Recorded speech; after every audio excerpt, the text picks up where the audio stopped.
Halo, assalamualaikum, selamat pagi semua teman-teman para pengusaha hebat.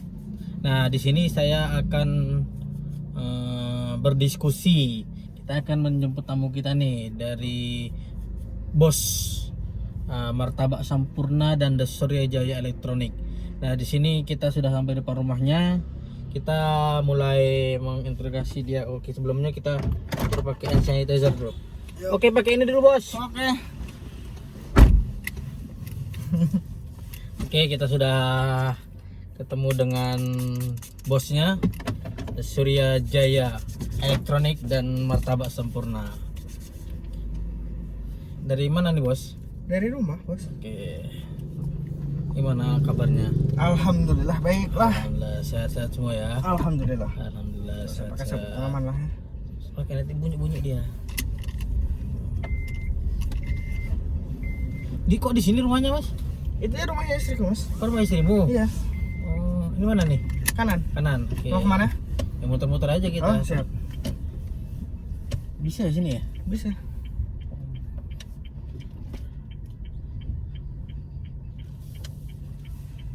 Jauh. Harus mundur dia tuh. Oke. Ya, siap. Sip. Nah, coba di telepon Mas Hamdi, kita mau sekalian mereview. Mas Hamdi kemarin mintanya mereview sekalian barang dirimu.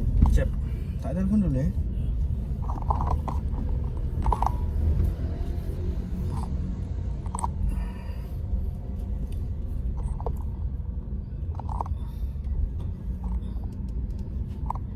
Ada acara apa, Mas, di Solo, Mas? Ini ngerekam gak nih? Yang rekam lah. Ngerekam lah. Ya, ada acara sedikit lah. Nah, gini Mas, saya juga lagi mau buat vlog nih Siap. buat teman-teman pengusaha. Hmm. Mau teman-teman pengusaha ya tentang bisnisnya, terus dampak bisnis terhadap COVID. Oh, ini dekat ini ya. Ini masjid kan? Enak sekali dekat sini ya. Iya, Mas. Dekat. Kalau mau sholat dekat. Kamu tinggal parkir karena kalau mau bulan puasa. Jalan lah kalau aku, Mas. Oke, mantap. Nah, ini kan pengusaha kan istilahnya di saat-saat ini istilahnya lagi down gitu loh, Mas. Iya. Mengalami penurunan omset dari semua lini dan semua sektor. Iya, betul, Mas. Bukan begitu kan ya? Iya. Nah, banyak rata-rata mereka mengalami penurunan omset, mau kesulitan bayar gaji karyawan, sama juga banyaklah faktor-faktor yang lain. Terutama kan ini kebijakan pemerintah juga masih membingungkan. Iya. Ya kan? Benar, Nah, Mas. pendapat Mas David gimana tuh, Mas, terhadap ini keadaan COVID-19 ini terhadap bisnisnya, dan terus solusi apa yang ada yang harus digunakan, apa yang kita antisipasi solusi, mungkin kan banyak ide-ide untuk menghadapi keadaan seperti ini. Alhamdulillah kalau bisnisku sih kalau dari sektor elektronik itu memang kena, Mas. Itu kena kerasa banget. Tapi kalau dari kuliner, kalau dari martabak itu alhamdulillah stabil. Oh, Ya, alhamdulillah banget stabil, Mas. Oke. Itu terus kemarin sih pas awal-awal berita Covid itu, Heeh. saya sama tim sama istri itu kita udah prepare jauh-jauh hari. Jadi efeknya nanti efek terburuk itu seperti apa, terus efek terjelek seperti apa, kita udah punya strateginya. Oke. Salah satunya itu adalah kita kemarin sempat jualan masker. Heeh. Tapi kita nggak melulu jualan sih, Mas. Kemarin kita juga ada social impact dari usaha kita, itu kita bagi-bagi masker secara gratis. Bagi masker. Kayak gitu. Terus kalau buat teman-teman sih, kalau saran saya dalam menghadapi situasi seperti ini pasti ada celah di mana kita bisa masuk. Contohnya misalkan seperti ini, kita bisa jualan masker, kita bisa jualan hand sanitizer. Lah, kita kan sebagai pengusaha kan dituntut kita harus fleksibel. Ya. Jadi kita nggak bisa idealis terus kita misalkan jualan elektronik ya harus seperti itu terus, ya nggak bisa. Kita harus menyesuaikan dengan kondisi. Oke. Seperti itu sih. Gitu, Mas. Jadi harus ngelihat sikon juga kan. Iya, adaptasi dengan kondisi Peluang sekitar. apa yang bisa dimanfaatkan di saat seperti ini gitu ya. Bener, Mas. Berarti penjualan elektronik menurun tapi di backup dengan penjualan martabak ya Mas? Iya, tapi nggak bisa gitu juga sih Mas. Usaha elektronik alhamdulillah sampai sekarang masih buka. Itu misalkan dari martabak terus saya subsidi ke elektronik itu, kalau saya pribadi nggak bisa juga karena alhamdulillah di usaha elektronik walaupun ada penurunan tapi kos hariannya, pengeluaran harian, beban-beban di toko harus nutup dulu, harus bisa mengcover dulu. Kalau sampai itu tidak mengcover ya nanti kita baru cari strategi yang baru sih.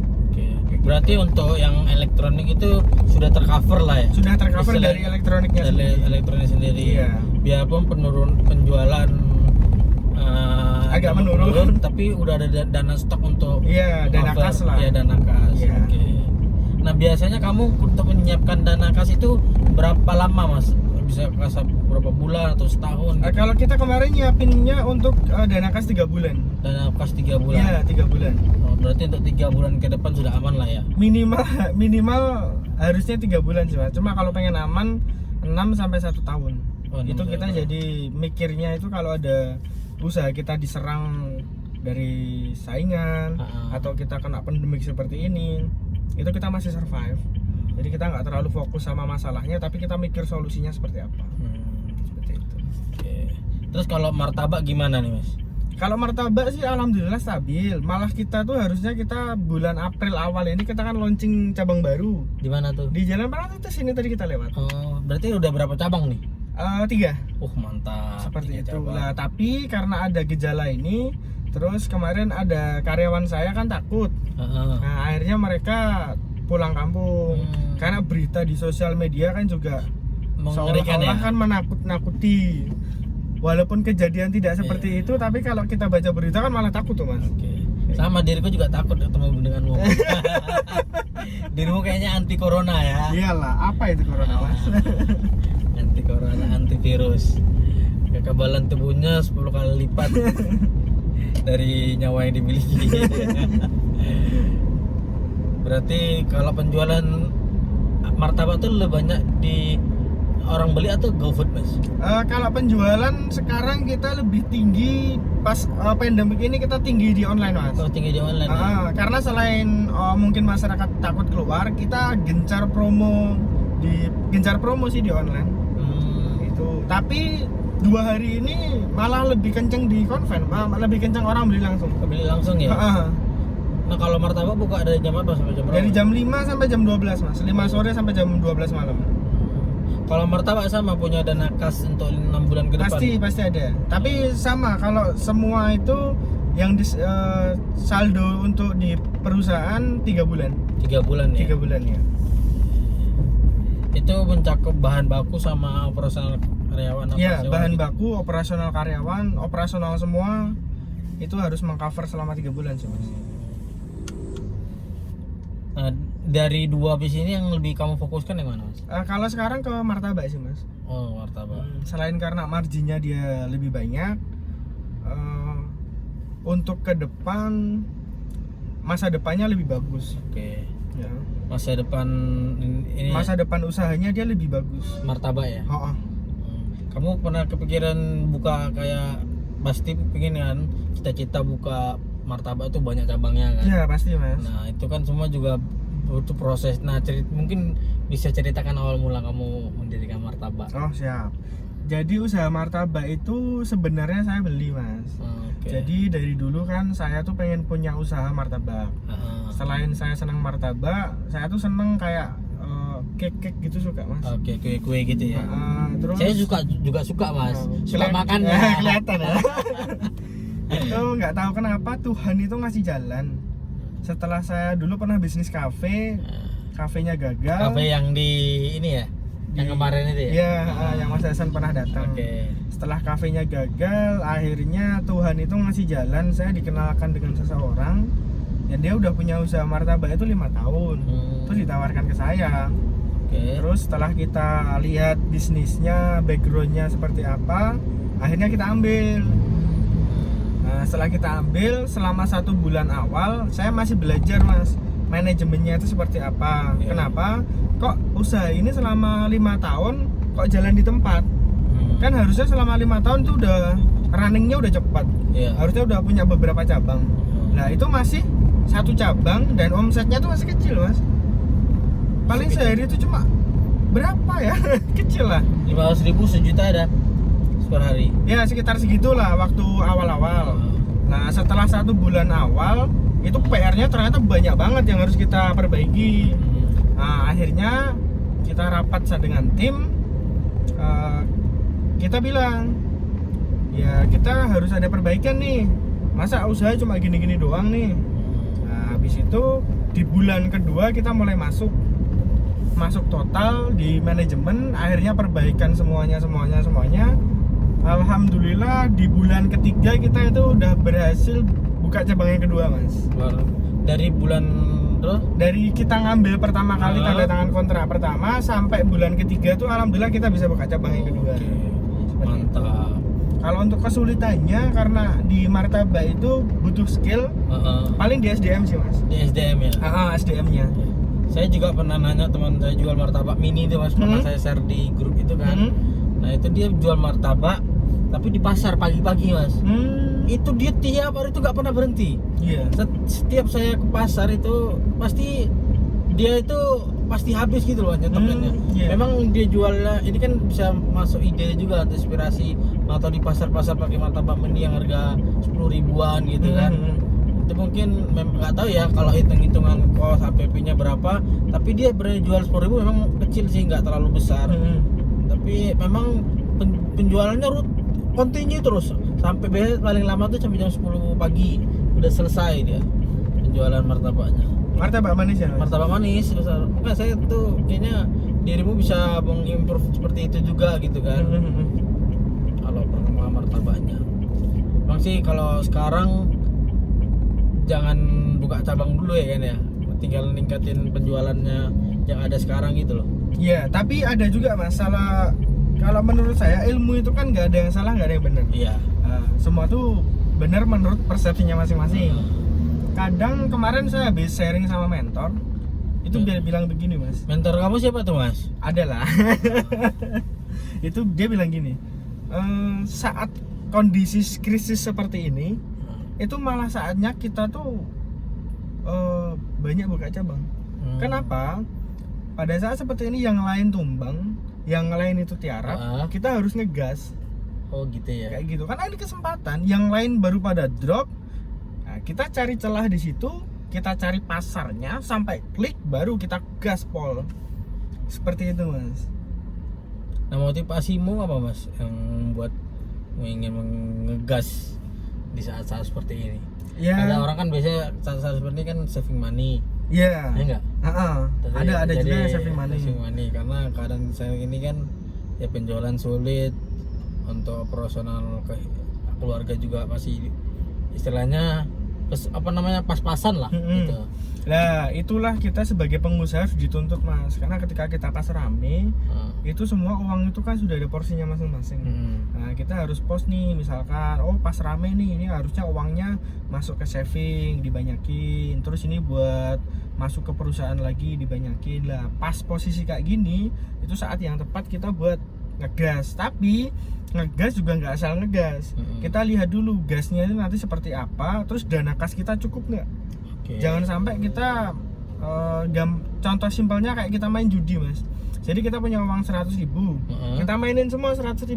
Ya kalau kita kalah, udah selesai kita. Nah, tapi misalkan kita mainin setengahnya atau 70%-nya, kan kita masih ada saving. Nah, bisa kita mainin lagi seperti itu.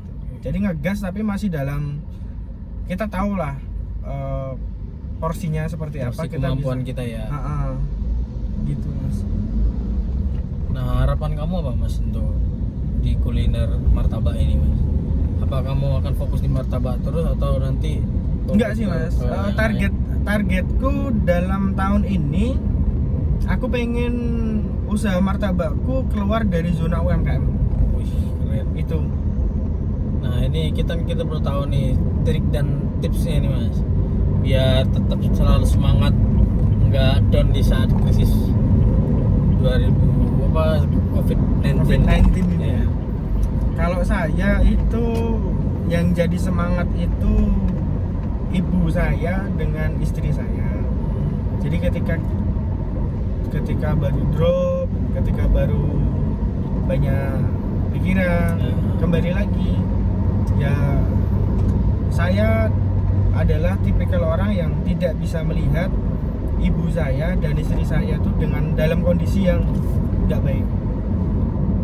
Jadi aku harus berusaha semaksimal mungkin mumpung saya masih muda, daripada nanti saya sudah tua, fisiknya sudah tidak kuat. Fisik kamu kayaknya kuat banget ya, Mas. Pergi pagi pulang malam atau pulang subuh gitu, nggak pakai jaket, kausan ya kan? Iya Mas. Iya, Nah, saya memang udah salut banget deh sama kamu, Mas. seminggu kemarin saya tidur itu cuma 2 jam Mas. Ngeri. Gara-garanya tuh simpel. Usaha martabak saya itu kedatangan rival baru. Lah rival saya itu dia main harga. Jadi harganya tuh dia diturunin. Nah tempat saya kalah karena tipikal usaha martabak yang di saya itu dia tuh sensitif dengan harga. Nah, pembelian saya tuh agak drop Mas. Itu rival yang di daerah mana, Mas? Jantimoko Mas, Oh, cabang Timoko. pusat. Ada rival ada di situ? Ada. Dan dia lumayan dekat itu Mas jaraknya dari tempat saya. Dan itu lumayan goyang omsetku juga. Oke. Akhirnya saya belajar semuanya tentang gimana ngalahinnya, gimana branding, sampai saya tuh belajar cara seni berperang Mas. Jadi berperang Nah, lawan dia. seperti apa tuh, Mas? Seni berperang ini kan juga bisa diceritakan. Seni berperang menurut kamu untuk sekarang ini seperti apa, istilahnya mau jatuhkan rival lah ya. Enggak sih Mas, jangan dijatuhkan, dibunuh. Oh, dibunuh ya? Oke, Mas, setuju. Gimana tuh cara membunuh rival? Itu kalau saya ada beberapa strategi. Strategi pertama itu adalah karena dia main di harga dan aku nggak mungkin nurunin harga sama kayak dia tuh nggak mungkin. Nah strategi pertama yang tak pakai itu adalah aku pakai strategi promosi. Jadi tempat dia harganya udah mepet.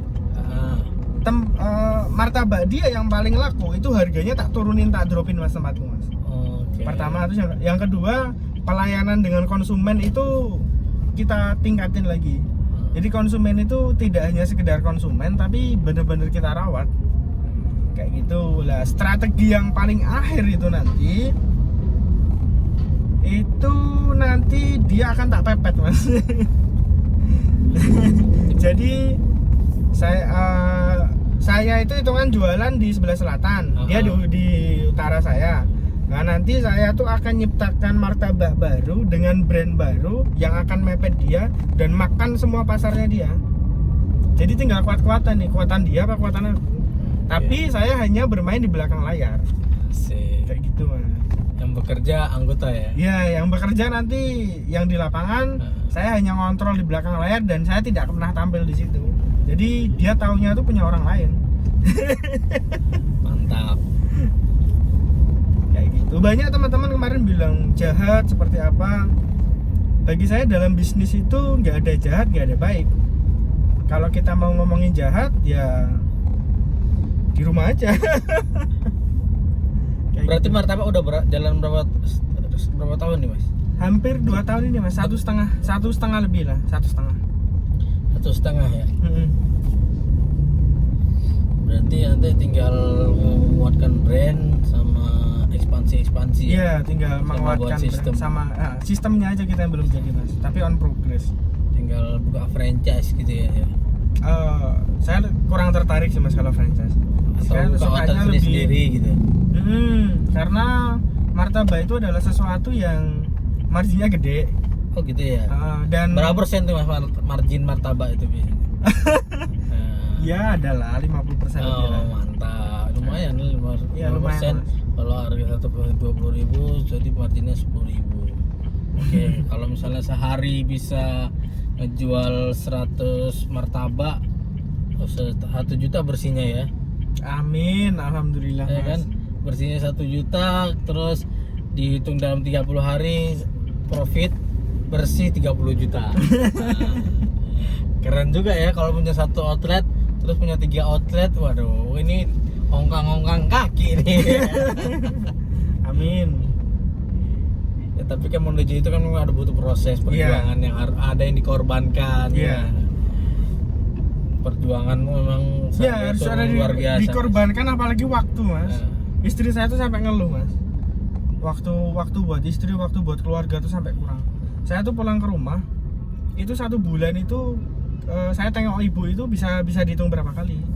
Apalagi saya istri itu, misalkan saya keluar itu pagi, saya pulang itu pagi lagi. Saya pulang itu jam 2, jam 3 itu baru pulang, jam 3 pagi. Sampai istri bilang, "Bu, kasih waktulah buat istrimu, jangan waktumu itu buat kerja terus. Masa nggak ada waktu buat istri? Besok jangan pulang jangan pulang malam-malam ya." Nah, dirimu lebih memprioritaskan mana, Mas? Kan sudah berkeluarga nih ya. Bisnis atau keluarga? Yang pertama pasti keluarga, Mas. Justru saya melakukan kerja sampai seperti itu karena saya tuh sayang sama keluarga. Saya tuh pengen nanti ada di satu titik di mana saya tuh sudah tidak harus bekerja lagi dan saya bisa menikmati waktu, bebas finansial, semuanya waktu saya sama keluarga. Nah, di suatu waktu nanti kalau misalnya kamu dihadapi dengan 2 pilihan, ketika bisnismu ini menyita waktumu sampai dirimu meninggalkan keluarga atau keluarga kamu, Mas? Tergantung dalam posisi apa dulu sih, Mas. Kalau misalkan kita dalam posisi merintis bisnis, itu pasti kita dihadapkan kita harus fokus sama bisnis. Tapi kalau bisnis itu adalah ketika waktu kita habis untuk ngurusin bisnis, berarti ada yang salah. Di bisnis itu pasti ada yang salah. Tapi untuk mencapai kita tahapan seperti itu, kita tuh harus banyak waktu untuk bisnis dulu. Itu di buku yang pernah saya baca, namanya buku Scale Up. Scale Up. Iya. Berarti punya nih buku Scale Up nih? Punya, Mas. Bisa dong, bisa dipinjam.